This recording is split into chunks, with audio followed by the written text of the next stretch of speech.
Welcome to Dove and Dragon Radio. I'm your host, M.L.Ruscsak. I'm here with special guest, Alexandra. I'm going to butcher your last name if you don't say it yourself. Alexandra Dotcheva. Thank you for having me. You're welcome. And I was going through your things, and I have it right here in front of me on my screen. You do a little bit of everything. So where did you get started at?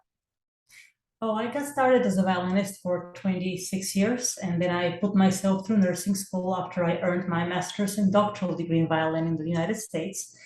So I've been a nurse for 11 years, and in 2014, I also started a real estate rental business, and I now own 3 real estate businesses, and I'm an options trader as well. And I recently wrote a book to show people how they can do all these things that I did.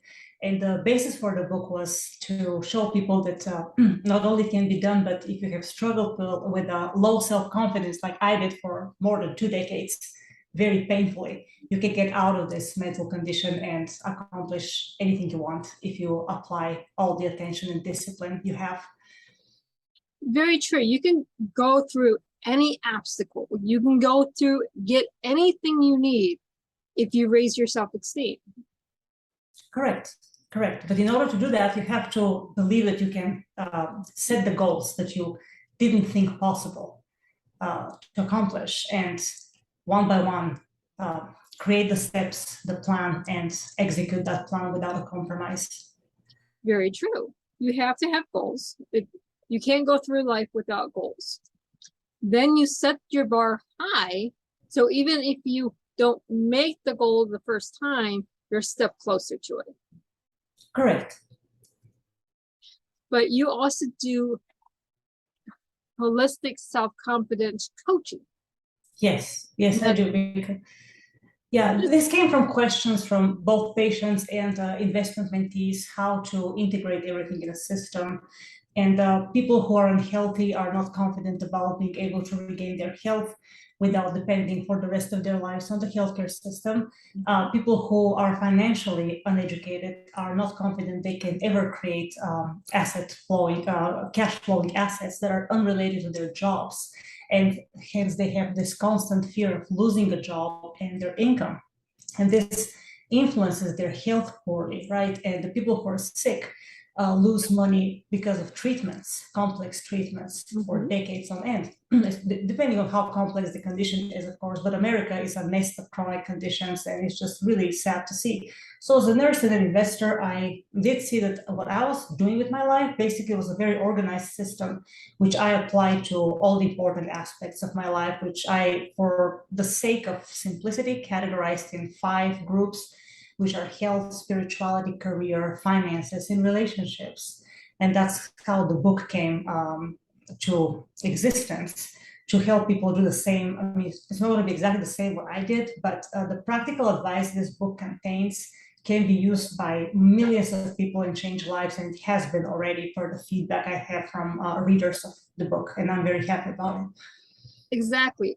Coming from me, and I went through having a dead-end job to being a CEO of a company. You start off, I can't do it because everyone around you says you can't, or they don't know how you can do it because they lack the experiences or the knowledge, and you don't look outside your circle. So you bring this mindset into yourself of I can't instead of I'm going to try. I'm going to try goes into I can, into I did. Yes, a very important question is, how can I do this? Exactly. Without trying, because if you say try, it's like half commitment. But if you say, how can I do this? And you really go into it and immerse yourself into the challenge, it's more possible, more doable, and more believable to you faster than if you say you try, in my experience. Exactly. Then you go through the medical, because America is riddled with different ailments. And I'm no exception. I've gone through 3 strokes and brain surgery. I still have a slew of medical problems. But at the same time, when you're sitting there healing, you go, what can I do now? Not, I'm going to sit here and be a vegetable the rest of my life. Okay, I can't do this, XYZ, because that's what I was doing before. what can I do moving forward? You start Yes. training yourself. If I can, and what can I do? Yes, you look amazing. Oh, I didn't know you went through 3 strokes. I will never guess that, but that's a phenomenal accomplishment, what you've done. it is. Congratulations. Thank you. 2011, if you would have met me, I couldn't speak English. I could barely walk by myself. I was more wheelchair bound than anything. Now I'm walking 2 miles a day. I'm talking English if you hear me. I said, what can I do? And I pushed myself. Now I took that from my health journey and turned it into a company. So what can I do with my medical problems and still be able to work a company? I had to do this for myself, but you can apply this to any entrepreneur, any person that's trying to go through a medical, a healing, whatever the struggle is, you can do it. Exactly, exactly. And it's sad that not too many people can make that connection, which is a really simple connection. And if you see it in one aspect of the life, you can apply it to all the other aspects, which you shouldn't ignore the other aspects of your life if you want to be holistically confident. And that's where the holistic self-confidence comes into play, when you don't neglect every aspect for the sake of one that specifically seems to be a problem. Like in the patient's homes where I go and with investors, I see basically relationship choices, poorly chosen friends and relatives that you keep around for whatever reason, and then the financial choices that can be improved majorly, and of course the health aspect, which you obviously know quite a bit about. Most people are not as proactive as you are, so they need to see that somebody genuinely cares for them, and if you wish, hold them for the hand. But ultimately, and you know this very well, that it is 100% your responsibility to take the action and follow the advice or the knowledge or whatever suggestion a good doctor can lead you to, yet they can't do the work for you. And that applies to your health just as much as to your finances and relationships, spirituality, and your career. You know how many people hate their jobs, right? They're there just to pay the bills and pay the check, but yet they're so afraid they may lose the job they hate because they don't know other means of making money. So that's yet another thing that makes people sick, anxious, and it's all so tied into a knot, interconnected, that if you don't eventually accept that all these aspects are crucially important to your success and holistic well-being, you will be lacking in one or two areas, and that won't be a holistic way to exist and be satisfied with your life and accomplished. Exactly. You have to have the mindset to look at your inner circle. Who's in your inner circle? Are these the friends that just live paycheck to paycheck, want to complain about your job, but doesn't want to do anything to better themselves? Are they the friends that actually go, why are you still at this job when you can do better? Or are they trying to give you, hey, here's an investment opportunity. Here's something for you to have another stream of income. Let's get past the couch and your popcorn and let's go do something. Yes, exactly. And we also have to be very wary of advice coming, well-intentioned advice coming from people that don't know what they're talking about. That is I argue all the time, this is the more dangerous part of a friendly relationship than an unsupported relationship, because with the unsupported relationships, they can be very painful, but we don't have an excuse for staying in them once we know they're unsupportive. Whether the well-intentioned advice that stems from ignorance is one that is hard to discern and hard to pinpoint and take action on. And that's, I think, what prevents many people from moving forward with their lives. Exactly. We get comfortable with our friends or with our relatives. We get comfortable with those around us, that we don't go outside of our box because we're comfortable. And what's comfortable doing, it just smothers us. We then internalize everything that's smothering us, and we have strokes at 28 or heart attacks at 36 or whatever. You have all these major illnesses that we haven't seen, but in the elderly now coming into the 20, 30-year-olds. Yes. Why? Because of stress. Well, it's not really because of Well, stress it's so not, much, but not the just the stress, but it's a contributor. yeah, stress is a contributor, but really the food that's people are eating in the United States is really catastrophic choices. And that's not thanks to because of the people, it's because the agencies that approve these foods to be sold in the grocery stores, like That's true. 95% of the food in any grocery store should be illegal, or its causation, potential causation of cancer, heart disease, diabetes, and all the other neurological disorders, huge contributors. And stress then adds itself up and lowers your immune response, but it's a complex conglomeration of factors that many people have never been told about. And if they're told about this, they really don't get the impression how important this is to take this to heart, because hey, they see it in the grocery store, it must be safe, right? And then they gorge on these products, and it's just mind-boggling how the damage that has been done collectively to these people over the last 7 decades. If you go to a grocery store here in the United States and then go to a grocery store in the UK, half of the ingredients, if you turn a box of Kellogg's cereal, are not listed, not there in the same product in the UK that it is here. Why? Because the UK has banned so many different chemicals that we so use here in the US. That's just one example. Right, right. A lot of the stuff in the US is banned in many European countries, which is great. Now, of course, you hope they don't actually put these chemicals in the products and just not listing them. That's another danger with big industry, of course. So a lot of questions to be asked there as well. We this hope very much they're in being honest business companies and not putting those chemicals in something that's banned. We hope. And I hope the government has oversight to make sure they're not doing that. But at the same time, they have been banned. Right, right. Yeah, the governments, I have stopped trusting government a very long time ago, because I know that the pharmaceutical companies largely dictate what's in every, drug, and what's approved, what's not approved. And government doesn't have much power nowadays. Most governments are held hostages to these big corporations. So I have also discussed this in the book, because people don't realize the extent of the corruption going on today and how their health is treated basically like commodities to the system and assets in terms of insurance. And it's scary. It's very scary. It really, really is, because we go to, okay, I'm sick. So I go to a doctor. The doctor then prescribes a medicine. The medicine is controlled by the pharmaceutical company, but overall, the pharmaceutical company then pays your politician to be in office. Correct. That's the basic breakdown. That's 2-second breakdown. There's a lot more going to it. But at the same time, if you're not sick, you don't have patience. If you don't have patience, you don't have money.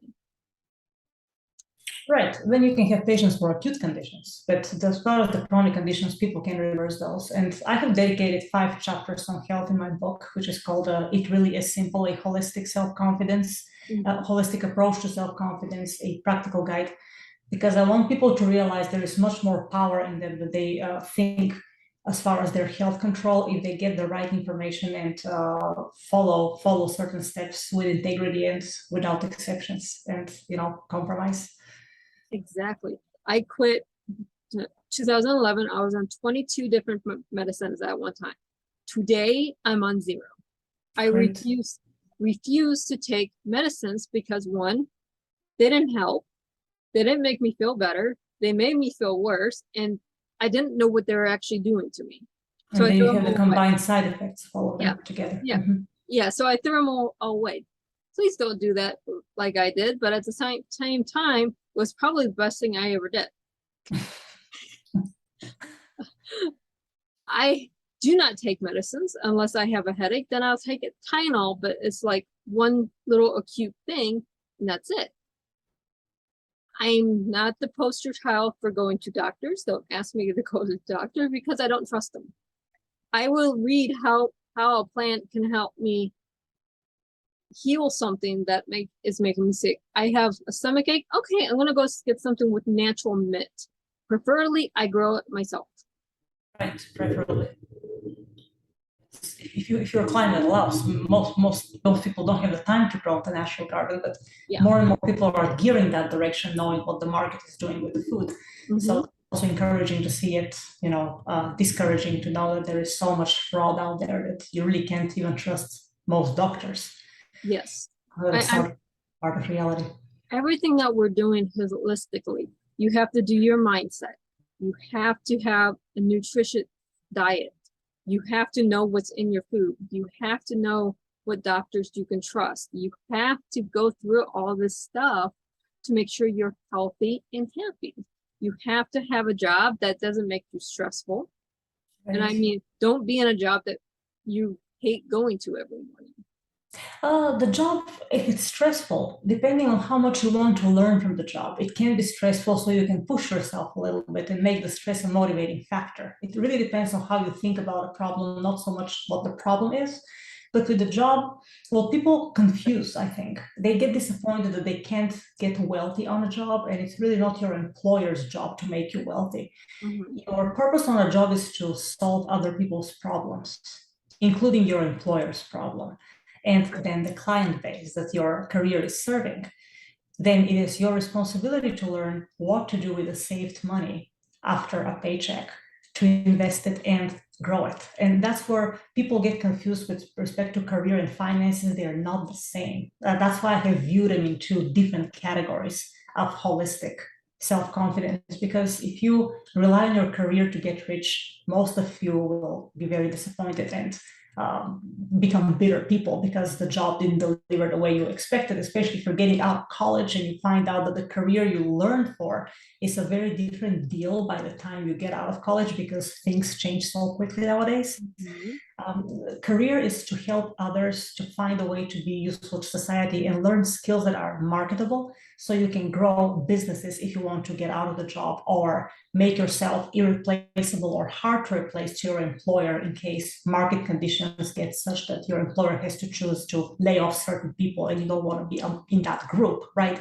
But that's career as far as being useful to society. Then the financial aspect is a different animal, and you need to learn to invest legally and ethically, because a 401k, that's not a way to invest. That's an ignorant way to invest. You have no control over that money once it's given to Wall Street. And then if there is a market crash like there was in 2008, and now with the coronavirus crisis, you lose your retirement money. And it's a great way to lose your money, 401k. So it's really a horrible, horrible place to put your hard-earned cash, instead of learning yourself how to handle your finances and build cash flowing assets on your own. Exactly. You want to invest in things that you can walk into. You want to invest in things that help you grow, that has a steady income regardless of, hey, the market crashed. Okay, great. The market's crashed. My money's not there to begin with. It's over here because I have a product. It could be a digital, it could be a mindset, it could be coaching, it could be telling people your knowledge, whatever it is that you're making. You have cash flow there. Then you have your residual incomes, and then you have your savings accounts. You have a savings account that is actually there to grow money, and then you have your savings account for Christmas. You have your savings account for your investing. You have your savings account for other things. There's 6 ways that you should be saving money every month from your paycheck that most people don't do.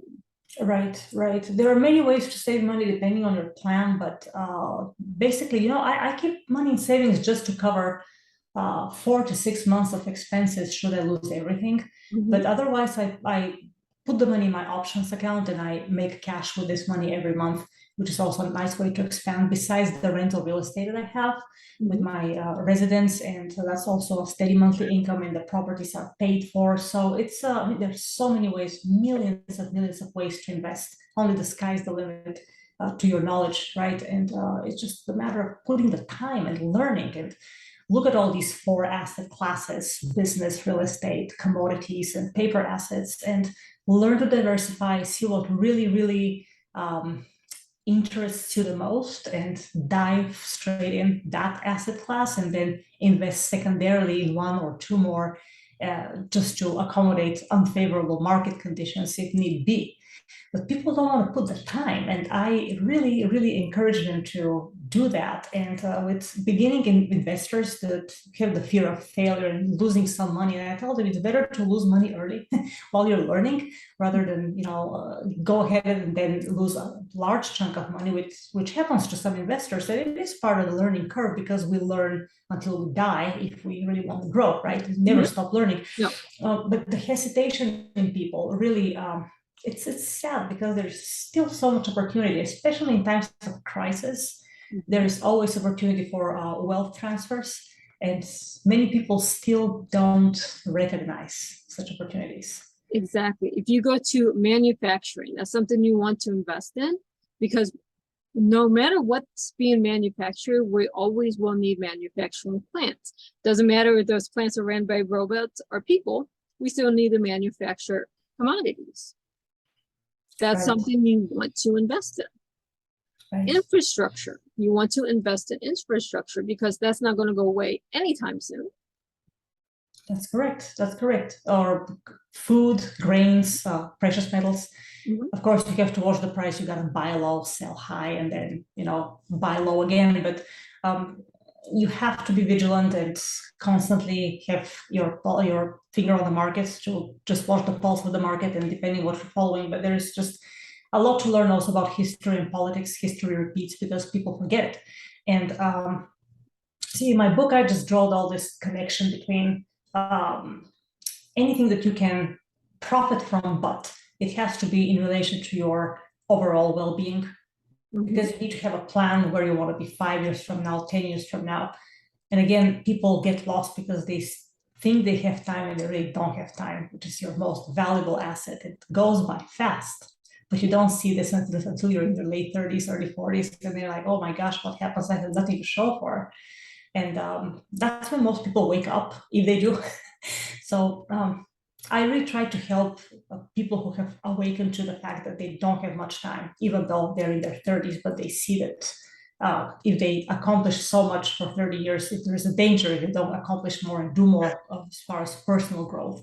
I really counsel such people and help them see that they're completely capable of doing way more with their lives if they put their minds into it. Do you want to be that person that plans for Friday? Do you want to plan, or to be that person that plans for 3 generations from you? Right. People that plan 3 generations are usually the ones that build something now and have it to pass down to their children, to their grandchildren, to the great-grandchildren. Those are the ones that have the mindset of, I'm not going to stay in this place wherever I'm at today. I'm going to figure out how to get out of it. Exactly. It's very motivational. It's great to get to that point. Sometimes it can be very painful. That was my case, definitely, when I was 32 years old in 2008. It was a very painful awakening for me, but in the long term, it helped greatly. I appreciated it 5-8 years later, when I was way more successful. But when you go through the midlife crisis, it can be early or later. That's very tough. And the choice to get motivated or crushed is entirely yours, your responsibility. Nobody can help you through it. And again, if you own your decisions and your risks, you're better off 10 years from now, 20 years from now, and you really can plan for these faraway, seemingly faraway times. But if you start planning now, I firmly believe you'll be much better off and have less regrets later on in your life. Very, very true. I wish I would have learned what I'm learning now 20 years ago. Well, yes. I mean, when we're adults, basically we are what we should always have been, but it just doesn't happen that way. No, it doesn't. But, if I could go back in a time machine and tell my 20-year-old self to start doing what I'm doing now, I would do so. But we can't do that. But we can teach the 20-year-olds of today to not make our mistakes. We can try to teach them. I hate the word try, like I said before, but 20-year-olds, they don't really have a grasp on what we have a grasp on. I have found it to be much more successful with people who have passed the age of 30, in my experience, because they're actually willing to listen, because they have a more sense of urgency and the sense of time has passed by and I've done like nothing with my life yet. So those are the people I usually accept as Clients. my clients, mentees to teach, because they are willing to listen. You can't help somebody who doesn't think they need help. And when they are already at that point, they come to you easily and you can collaborate much better. Well, like I said, set the bar high. So my bar is set at the 20-year-old, and we're meeting somewhere at 30. So we're not too far off, but that's my thought process. But we are almost out of time. So where can our viewers and our listeners find you? The book is available on my website. On my website is holisticselfconfidence.com. Ebook format, downloadable worldwide. The paperback is currently available in the US only because of the high shipping costs. I haven't yet made it available worldwide because in some cases people will be paying more for shipping than for the book itself, and the ebook is like very, very affordable and inexpensive. And also on Amazon Kindle can be found as well. Awesome. But it was such a pleasure having you on the show today. Thank you so much. Likewise. Thank you for having me. And for our viewers and our listeners, happy healing.